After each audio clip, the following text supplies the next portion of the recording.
अब आपको दिया हुआ है अवस्था में परिवर्तन। क्या है? अवस्था में परिवर्तन। तो कुछ रासायनिक अभिक्रियाएं होती हैं या रासायनिक अभिक्रियाओं की विशेषता होती है कि उनकी अवस्थाओं में क्या होता है? परिवर्तन होता है।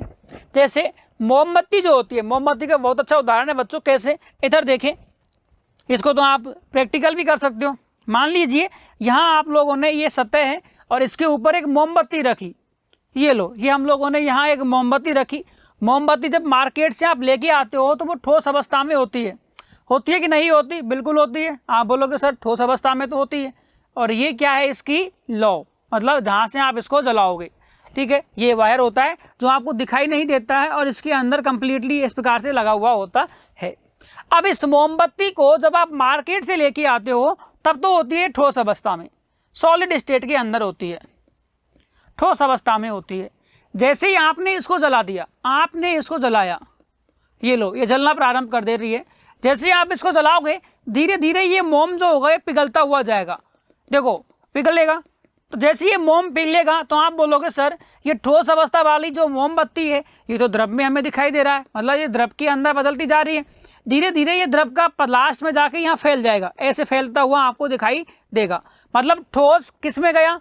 द्रव में बदल गया। मतलब मोमबत्ती ठोस अवस्था में थी, इसको जब हम लोगों ने जलाया तो कौन सी अवस्था में आई? द्रव अवस्था में। और कुछ इसका जो मोम है वो गर्म होने के बाद कहीं ना कहीं कहाँ गया होगा? गैस के रूप में कहाँ गया होगा? आप बोलोगे सर गैस के रूप में आकाश के अंदर चला गया, हवा में उड़ गया। तो जो ठोस अवस्था में मोमबत्ती थी वो किसके अंदर दिखाई दी? तरल और गैस की अवस्था में परिवर्तित होती हुई हमें दिखाई देती है।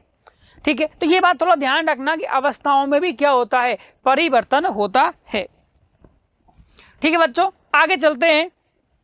देखो यहाँ लिखा हुआ है कि मोम एक ठोस है और मोम को दहन, दहन मतलब जब इसको जलाया जाता है तो मोम के दहन से बनने वाला पानी, पानी मतलब वो तरल लिक्विड जो आपको दिखाई दे रहा है, कमरे के तापमान पर एक तरल है, जबकि मोम के दहन से उत्पन्न कार्बन डाइऑक्साइड CO2 क्या है? एक गैस है। अगला बिंदु देखें। अब आपके सामने देखो कुछ रासायनिक अभिक्रिया ऐसी होती है जो एक से अधिक अभिलक्षण प्रदर्शित करती हैं। ठीक है, और यहाँ दिखाया हुआ है आपके सामने मोमबत्ती का एग्जाम्पल। तो मोमबत्ती यहाँ आपको पिघलती हुई दिखाई दे रही है क्या? आप बोलोगे सर बिल्कुल दिखाई दे रही है। इधर देखो ये हल्का सा लिक्विड आपको यहाँ दिखाई दे रहा होगा और ये जब जलेगी तो ये लौ जो दिख रही है ना, इसके अंदर कौन सी गैस होती है? कार्बन डाइऑक्साइड गैस के साथ ये जलती है। तो ये बात आपको याद रखनी है। ठीक है बच्चों, अब कुछ अभिक्रिया हैं जिसके अंदर एक से अधिक गुण होते हैं, उनके बारे में भी हम यहाँ डिस्कस करेंगे। आइए देखते हैं।